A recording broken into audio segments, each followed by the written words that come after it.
So you know we're doing the experiment with the tomatoes in the toilet paper rolls. I don't see any roots emerging from the bottom, and I think the plants look good, but the ones that we've been able to transfer into a newspaper pot, I think are thriving more.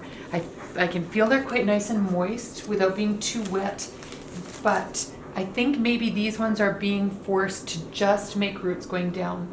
So last year when we had plants get too big, we would put them in these composting bags because you can put a lot of soil into them, and then when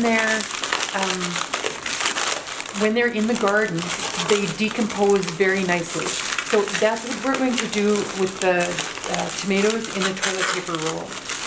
For our further experiment with the toilet paper roll, what we're going to do is cut the roll in half, because especially plants like tomatoes, they can be planted quite deep, but because the toilet paper roll is so tall, it would hardly fit inside a newspaper pot.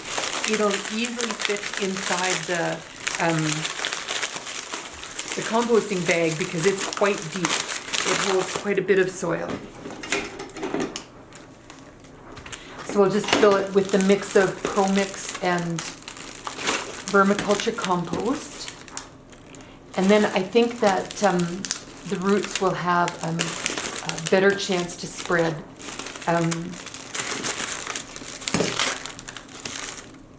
I'll give it a really good soak for its first watering to encourage the cardboard to dissolve.